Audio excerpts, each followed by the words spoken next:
Regular ప్రెగ్నెన్సీతో పోలిస్తే twin pregnancies ఎప్పుడు కొంచెం రిస్కీగా ఉంటాయి. అండ్ అలాంటి ఒక రిస్కీ కేస్ని రీసెంట్గా మా కేపీహెచ్బీ బ్రాంచ్లో హ్యాండిల్ చేయడం జరిగింది. ఆ డెలివరీ ఎందుకు ఎక్కువ రిస్కీ అయింది and what so special about it అనేది డిస్కస్ చేయడానికి మనతో పాటు మా senior gynaecologist doctor Lakshmi Tejaswini Potluri ఉన్నారు. Welcome doctor. First of all congratulations on that miraculous delivery. And twin pregnancies అనేవి రెగ్యులర్గా జరుగుతూనే ఉంటాయి, డెలివరీస్ కూడా వచ్చి మీరు కూడా చేస్తుంటారు. కానీ ఈ కేస్ని కొంచెం స్పెసిఫిక్గా మనం డీటెయిల్ చేయడం జరిగింది. ఎందుకని బ్రీఫ్గా చెప్తారా? సో బేసిక్లీ మనకు ట్విన్ డెలివరీసే కొంచెం తక్కువ. అలాంటిది ఎంసీఎంఏ ట్విన్స్ అనేది 1% in all the twin deliveries, అంటే అంత రేర్ అనమాట ఎంసీఎంఏ ట్విన్స్.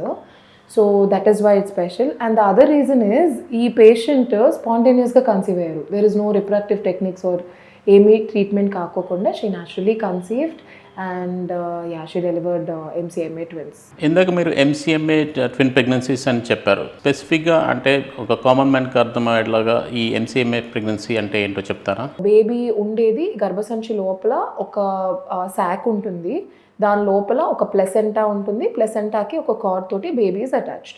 సో ఇలా ట్విన్స్లో 3 టైప్స్ అంటే 4 టైప్స్ ఉంటాయి బేసికలీ. సో ఒకటి ఏంటంటే డీసీడీఏ అంటాం, అంటే 2 శాక్స్ ఉంటాయి, 2 placentas and 2 cords. So it is separate. And there is something called as MCDA, అంటే ఒకే శాక్లో 2 placentas and 2 babies can be there. కానీ ఎంసీఎంఏ ట్విన్స్లో ఏంటంటే there is only 1 sac, 1 placenta and అందులో నుంచి 2 కార్డ్స్ తోటి బేబీస్ ఉంటారు. So 2 babies are there in 1 single sac and ఒకటే ప్లెసెంటా 2 బేబీస్కి సప్లై చేయాలన్నమాట nutrition. So that is why it is very rare and it is also very risky. And the 4th type of twins is conjoined twins.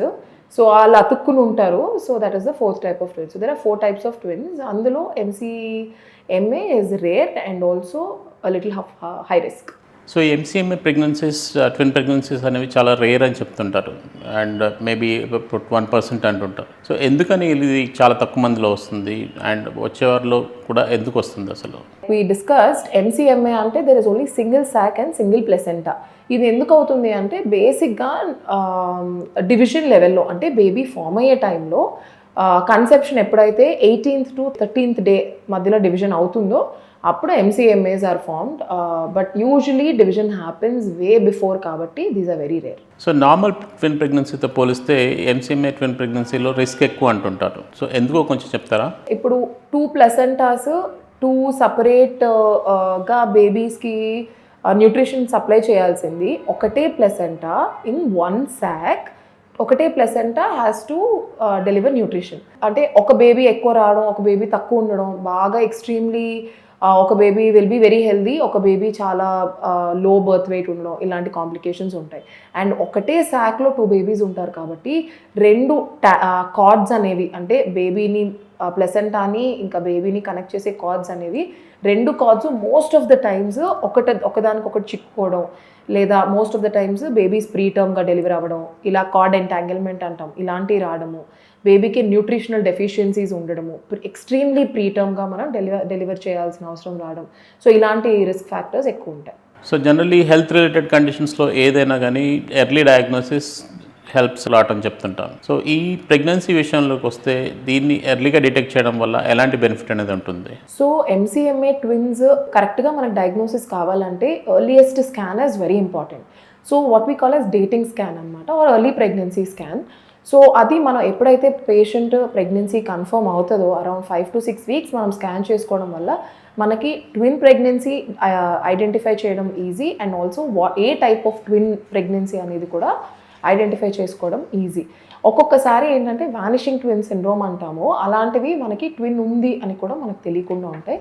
So delayed scans కంటే early scans are best. రీసెంట్గా జరిగిన specific case గురించి మాట్లాడుకుందాం. తను Shri holistic hospital బ్రాంచ్కి వచ్చినప్పుడు మీ initial assessment ఎలా ఉంది అండ్ వాళ్ళకి మీరేం చెప్పారు? పేషెంట్ ఫస్ట్ వచ్చినప్పుడు లైక్ ఎనీ ప్రెగ్నెన్సీ మనం ఫస్ట్ ఎర్లీ ప్రెగ్నెన్సీ స్కాన్ చూసుకుంటాము. At the same time will see the basic blood parameters అనమాట, హిమోగ్లోబిన్, థైరాయిడ్, ఇలాంటి కండిషన్స్ ఏమైనా ఉన్నాయా అని రూల్ అవుట్ చేసుకోవాలి. Patients nutritional status and also scan చూసుకొని అది అసలు బేబీ ఎక్కడ ఫామ్ అయింది అనేది చూసుకుంటాం. అట్ ద సేమ్ టైం ఇక్కడ ట్విన్ ప్రెగ్నెన్సీ కాబట్టి we could identify that it was an MCMA pregnancy. So వీళ్ళ డెలివరీ ప్లాన్ చేసినప్పుడు మీకు స్పెసిఫిక్గా ఎలాంటి ఛాలెంజెస్ ఎదురవుతాయని అనుకున్నారు? అంటే ముందే ప్రిపేర్ అయి ఉండాల్సిన విషయాలు ఏముంటుంటాయి? బేసికలీ మనకి scans, every scan is very crucial. So ప్రతిదీ టైమ్గా మనం కరెక్ట్ పీరియడ్ ఆఫ్ జెస్టేషన్లో స్కాన్స్ కరెక్ట్గా ఫాలో అప్ చేసుకోవాలి.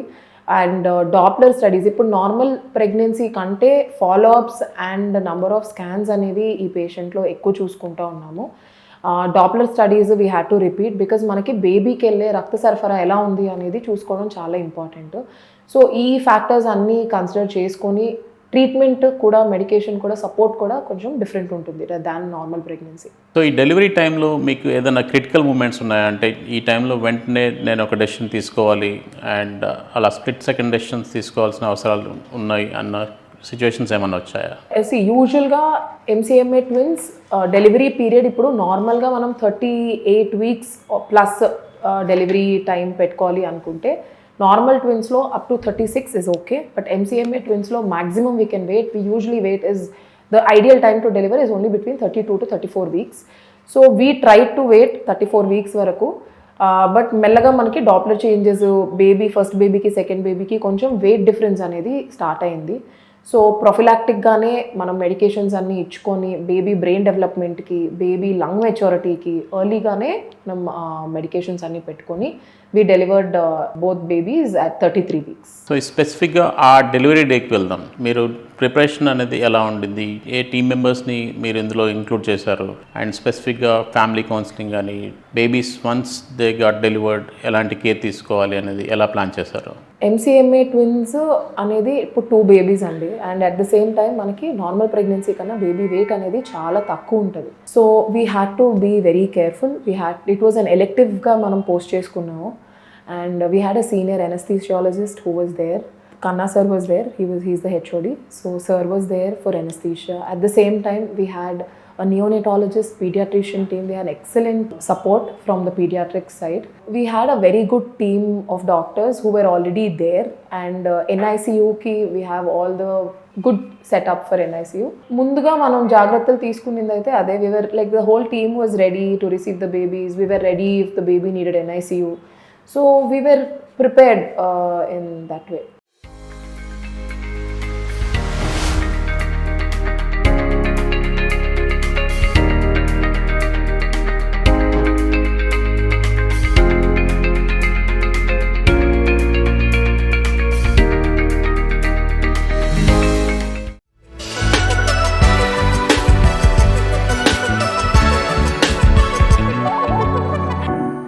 డెలివరీ అయిన తర్వాత వెంటనే బేబీస్ కొద్దిమంది ఏడుస్తుంటారు, ఇంకొద్దిమంది బేబీస్కి మీరు రిససిటేట్ చేయాల్సి రావచ్చు. ఈ స్పెసిఫిక్ బేబీస్ని ఎలా హ్యాండిల్ చేస్తారు? వచ్చినప్పుడు అంటే స్పాంటేనియస్ క్రై ఉందా? మీరు ఏమైనా చేయాల్సి వచ్చిందా? One baby was fine. అంటే బేబీ ఇమీడియట్గా క్రై ఉండింది.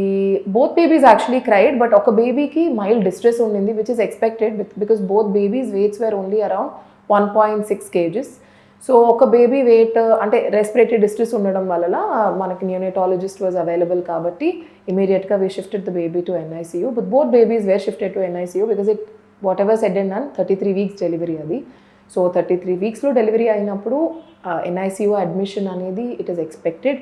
Both the parents of the babies were explained high risk and అన్ని వాళ్ళకి from the beginning they were aware of the pregnancy and the associated risks. So ఇమీడియట్గా బేబీస్ని NICUకి shift చేయడం జరిగింది. But in 5 days both the babies were doing absolutely fine. Babies are discharged, both babies are with mother and both babies are doing well now. So any medical ప్రొసీజర్కి there is a lot of team involved, అంటే ఈ team work అనేది చాలా important. ఈ specific కేసులో మీరు ఈ team work గురించి కొంచెం చెప్తారా? ఎవరెవరు అయ్యారు అండ్ ఎవరెవరికి ఏ రోల్స్ ఇవ్వడం జరిగింది అని చెప్పి. Any pregnancy is a high risk అండి. అంటే ఎనీవేర్ ఒక నార్మల్ ప్రెగ్నెన్సీ కూడా any time it can become an emergency. Everything will be going normal. సడన్గా PPH అంటాం, అంటే గర్భసంచి అనేది ఇలా ముడుచుకోకుండా it will continuously bleed. So ఇలాంటి కండిషన్స్ వస్తూ ఉంటాయి. ఒక్కొక్కసారి అంత బాగుంది అనుకున్న పేషెంట్ సడన్గా బ్లడ్ లాస్ అయిపోవడం, సడన్గా అన్కాన్షియస్ అయిపోవడం, సెప్సిస్ అంటే ఇన్ఫెక్షన్ సివియర్గా రావడం. So sometimes these complications are anticipated. So one good thing is we are always, for any delivery, అది ఈ ట్విన్ హై రిస్క్ ప్రెగ్నెన్సీ అనే కాదు, for any delivery I would say multidisciplinary approach is necessary. So we have a very good team of anesthesiologists, we have very good team of pediatricians and neonatologists, we have an excellent critical care team with a very good ICU facilities and a very good NICU setup. So yeah, high risk ante ee pregnancy ani kaadu, but in general also we have a very good team of doctors for a multidisciplinary approach. So ఎవరికైనా ఇలాంటి twins ఉన్నట్టయితే కనుక వాళ్ళు choose చేసుకునే specific centre కానీ gynaecologist కానీ దానివల్ల outcomes మారే అవకాశాలు ఏమైనా ఉన్నాయా? ఎనీ డెలివరీ నీడ్స్ ఎక్స్పర్టైజ్ అండి. ముందు పాతకాలంలో ఎవరు పడితే వాళ్ళు చేసేవాళ్ళు. ఇప్పుడు కూడా some areas I know that ఒకటి గుర్తుపెట్టుకోవాల్సింది ఏంటంటే pregnancy it self is a high risk and caesarean అందరూ నార్మల్గా it has become very common I know, but it is a major surgery. It is just not seen as a major surgery anymore because anta common ga avutundi kabatti.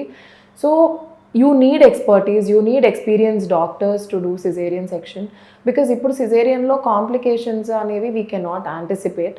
So you need that training, you need an experienced doctor, and especially in ilanti cases where MCMA twins are involved or any high risk pregnancy is involved, you need a doctor definitely who's having good experience. Endukante monitoring ఇప్పుడు నార్మల్గా ఇప్పుడు if normal లో risk pregnancy ఉంది అంటే మనం 4 వీక్స్కి ఒక visit ఉంటుంది ఇనీషియల్గా, తర్వాత 2 వీక్స్కి ఉంటుంది, తర్వాత ట్యూరింగ్ లైక్ ఆఫ్టర్ 34 వీక్స్ కొంచెం డెలివరీకి దగ్గరగా ఉన్నప్పుడు వీక్లీ వన్స్ అట్లా చెప్తాం.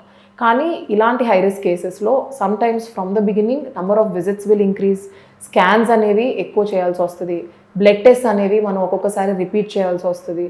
ఇప్పుడు హై రిస్క్ ఇప్పుడు normal pregnancy case ki high risk case ki there is a lot of difference, kani only when your doctor is experienced and they are expertised in this field they can tell you evarki inni tests cheyali, evarki enni visits kavali, evarki ela follow up chesukovali ani. So definitely it plays a major role in the better outcome for the patient and the babies. So delivery అయిపోయింది and I think mother and babies for brought to you, అంటే మన దగ్గరికి already review కోసం కూడా వచ్చారు. Mother ఎలా ఉంది and babies ఎలా ఉన్నారు ఇప్పుడు? సో మదర్ ఇస్ ఫైన్ అండి. Day 3 ఐ మీన్ సిజేరియన్ అయింది, we delivered the babies we shifted to the NICU. So the first day itself mother was comfortable, తను వాక్ చేసింది, యూరిన్ అది పాస్ చేసింది. Next day bleeding and everything was checked and the third day we have discharged. She went to the babies, tanu feed start chesindi. By the third or fourth day babies were also doing well, so breastfeeding was initiated. And 5 days tarvata both mother and the babies and the mother were discharged and they went home. And she is comfortable, doing well, she's recovered really well and taking care of her babies. So కొత్తగా pregnancy plan చేస్తున్న వారు కనుక ఇలాంటివి ఏమైనా ముందే rule out చేసుకోవాలంటే వాళ్ళు ఎలాంటి లక్షణాలని ముందుగా గుర్తించాలి అండ్ ఎలాంటి టైంలో ఇలాంటి స్కాన్స్ అనేవి మీరు సజెస్ట్ చేస్తుంటారు? జనరల్గా చెప్పాలంటే అండి, any time your urine pregnancy test is positive, please meet your gynaecologist. ఎందుకంటే ఎర్లీగా మనం స్కాన్ చేసుకోవడం వల్ల మెయిన్గా మనకి ప్రెగ్నెన్సీ ఎక్కడ ఉంది అంటే అది గర్భసంచి లోపల ఉందా, ట్యూబ్స్లో ఏమన్నా ఉందా, ఇలాంటివి మనం ఎర్లీగా డిటెక్ట్ చేసుకోవచ్చు. Because we have had a case where she didn't get a scan done and ఒకరోజు మిడ్-నైట్ వచ్చారు ఎమర్జెన్సీకి with severe pain and it was an ectopic. Tubal ectopic అంటే ట్యూబ్స్లో ప్రెగ్నెన్సీ వచ్చి అది రప్చర్ అయ్యి almost we had to operate ఎమర్జెన్సీగా and it was in a life and death సిచ్యువేషన్కి వెళ్ళిపోతుంది. సో అలా కాకుండా ఎప్పుడైతే మీ యూరిన్ ప్రెగ్నెన్సీ టెస్ట్ పాజిటివ్ అవుతుందో అప్పుడు కనుక మీరు మీ గైనకాలజిస్ట్ని కలిసి ఒకటి ఫోలిక్ యాసిడ్ సప్లిమెంట్ స్టార్ట్ చేస్తారు. Second thing me conditions and symptoms బట్టి, ఇప్పుడు సపోజ్ కొంతమందికి వామిటింగ్స్ ఎక్కువ ఉంటాయి, so we can help you better, so we can start you on medications, so అలాంటివి తగ్గించుకోవచ్చు. థర్డ్ థింగ్ ఏంటంటే ఎర్లీగా స్కాన్ చేసుకోవడం వల్ల మనం బేబీ కండిషన్ ఎలా ఉంది, ఒక్కొక్కసారి ఎర్లీ ప్రెగ్నెన్సీలో మనకి స్కాన్ చేసుకోరు, తర్వాత డైరెక్ట్గా 8th వీక్ అలా వచ్చినప్పుడు ఏంటంటే ఒక్కొక్కసారి హార్ట్ బీట్ ఫామ్ అవ్వకపోవచ్చు, or the baby is not irregular, there might be a blood clot around the gestational sac. So ఇలా కొన్ని కాంప్లికేషన్స్ ఉంటాయి. సో నిజంగా అలాంటిది ఏదన్నా ఉన్నా కూడా ఎర్లీ స్కాన్ చేసుకోవడం వల్ల అండ్ ఎర్లీగా డాక్టర్ని మీట్ అవ్వడం వల్ల we can help you better and that in return మీకు అది హెల్దీ బేబీకి మంచిగా వితౌట్ ఎనీ కాంప్లికేషన్స్ మీకు కూడా డెలివరీ ఆర్ ప్రెగ్నెన్సీ జర్నీ అనేది చాలా స్మూత్గా ఉంటుంది.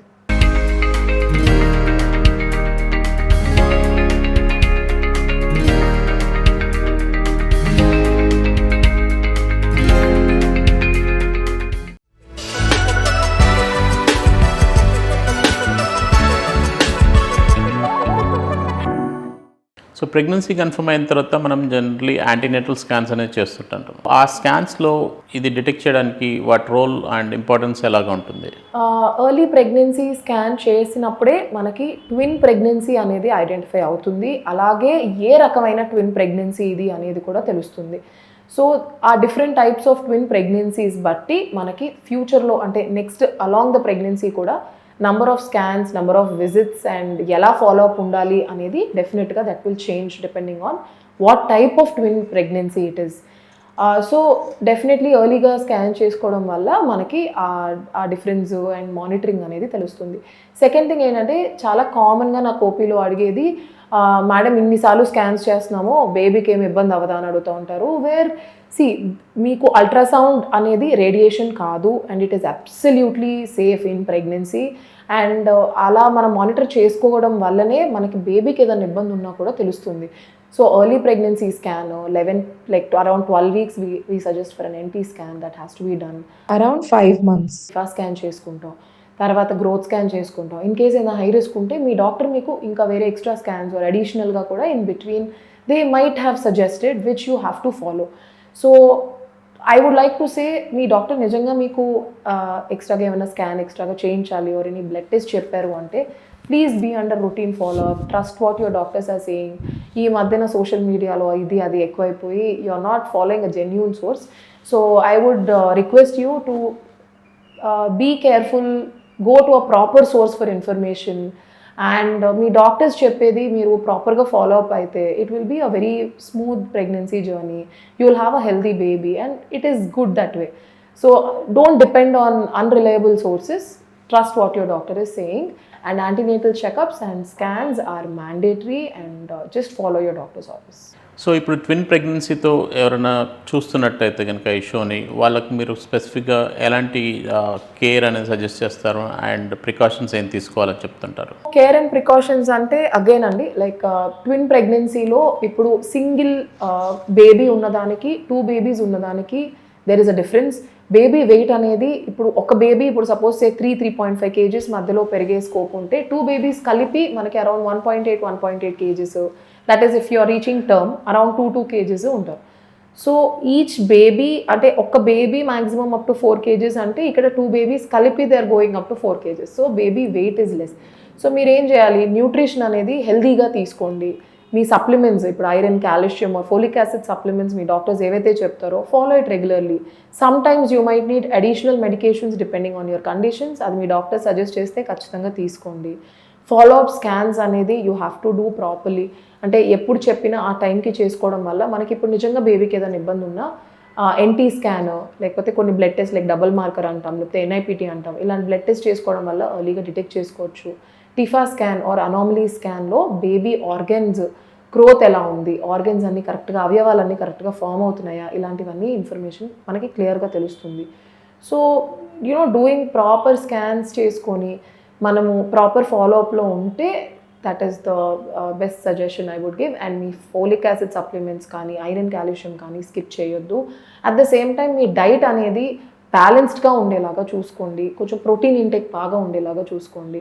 So these are general recommendations if you're carrying twins. ఫైనల్గా ఎవరైనా ప్రెగ్నెన్సీతో ఉన్నట్టయితే వాళ్ళకి generally first time pregnancies especially ఉన్నట్టయితే వాళ్ళకి కొంచెం యాంగ్జైటీ అనేది కామన్. ఏమన్నా రిస్క్ ఫ్యాక్టర్స్ ఉన్నట్టయితే కనుక మదర్ కానీ లేదా స్కాన్స్లో ఏదైనా బేబీకి ఐడెంటిఫై అయితే కనుక అలాంటి రెస్ట్ ఆఫ్ ద ఫ్యామిలీ మెంబర్స్కి ఏం చెప్తారు? I would like to say అందరు ఫ్యామిలీ మెంబర్స్ అనే కాదండి, so whoever is listening, please don't give easy suggestions or comments. అంటే ఐ నో మాకు పేషెంట్స్ వచ్చినప్పుడు just all of us have to remember one thing, that every pregnancy is different, every pregnancy journey of the mother is different. ఇప్పుడు twins అనే కాదండి, single baby carry చేసే మదర్స్ది కూడా కొంతమందికి కొన్ని జెనెటికల్ కాంపోనెంట్స్ ఉంటాయి, కొన్ని డిఫరెంట్ హై రిస్క్ ఫ్యాక్టర్స్ ఉంటాయి. కొంతమందికి బీపీ ఉండొచ్చు, థైరాయిడ్ ఎక్కువ ఉండొచ్చు, కొంతమందికి షుగర్ ఉండొచ్చు, కొంతమందికి బేబీ వెయిట్ డిఫరెన్స్ ఉండొచ్చు. There are different conditions. So each pregnancy and each pregnancy journey is completely different. So మా టైంలో మాకు ఇలా ఉండింది or don't compare your pregnancy journey or don't give easy suggestions or easy comments. అది easy comments pass చేయడం వల్ల mother is already under so much stress, especially if it's a twin pregnancy. Already వాళ్ళు గూగుల్లో చదివి సగం, chat జీపీటీలో చూసి సగం risk factors, పక్కన ఇంకెవరో చెప్పినవి సగం, they are already stressed. So మనం ఈ కమెంట్స్ పాస్ చేయడం వల్ల they are going to be, it is just going to be an additional stress తప్ప ఏం లేదు. Second thing is after delivery నార్మల్గా 1 బేబీకి కేర్ చేయాల్సిన mother immediately after delivery is it's obliged and it is compulsory that she has to take care of 2 babies. So as much as possible try to support the mother. Tanaki kuda she is having hormonal changes, she is going to have to feed both babies, nidra undakapodu untadi, bleeding untadi, uterus is contracting, so there are so many changes happening inside the mother's body and she is exhausted emotionally and mentally and physically. So as much as possible try to be supportive. Like it could be husband, father, mother-in-law, ఎవరైనా కావచ్చు. Just be supportive. Like ఇప్పుడు నిజంగా if she is wanting to ఇప్పుడు ఏదైనా ఒక feed pump చేసి పెడతానంటే let her, it is okay. Bottle feed is not completely no. Or you can just ఆ ఫీడ్ వరకు స్టోర్ చేసుకొని she can the husband or the family members can feed the baby so that she is getting that little amount of rest that she is, because 1 baby ki feed cheyadaniki say about 20 minutes to 30 minutes padte, she has to feed 2 babies, right? So she is even more exhausted than the normal mother. So ila support ga undadam, or easy ga I have had this one patient where the mother the second day she delivered says inka potte em taggaledu alage undi ani. So that is again causing more stress to the mother. Immediately ఎలా తగ్గుతుంది? 6 weeks minimum time పడుతుంది for the uterus to contract, and for the uterus లోపల గర్భసంచి బాగా contract అయిన తర్వాతనే abdomen అనేది కొంచెం తగ్గడం జరుగుతుంది. So all these are very easily avoidable. So ఇలాంటి కమెంట్స్ పాస్ చేయొద్దు and respect the mother's feeding time. So give her the privacy. ఏ టైంలో మనం ఒకవేళ we're just going to, you want to go visit baby who just delivered అంటే ఆ టైంకి you have to give value అండి. Feeding time ఉంటుంది, mother sleeping time ఉంటుంది, బేబీ స్లీపింగ్ టైం ఉంటుంది. సో ఫస్ట్ అడగండి which is the more convenient time and then plan your visits accordingly. If at all మీకు ఎవరికన్నా cold, cough or any viral infections ఉంటే please do not go and see a newborn baby or a mother. At the same time, no touching the babies and no kissing the babies, especially preterm babies are immunity చాలా తక్కువ ఉంటుంది కాబట్టి ఎక్కువ మంది handle చేయడం కూడా it's not good. So especially when high risk patient or twin deliveries or babies are preterm, these are the minimum things that we have to respect and ee jagratalu minimum follow aithe better. So high risk pregnancies handle చేయాలంటే చాలా experience and expertise కావాలి. దానికి తగ్గట్టు team work అనేది చాలా important అని చెప్తున్నారు doctor Lakshmi Tejaswini Potluri గారు. ఇన్ కేస్ మీరు ప్రెగ్నెన్సీ రిలేటెడ్ మీకు ఏమైనా క్వశ్చన్స్ ఉన్నా, తన అపాయింట్మెంట్ కావాలన్నా కానీ she will be available at our KPHP unit. Thank you doctor.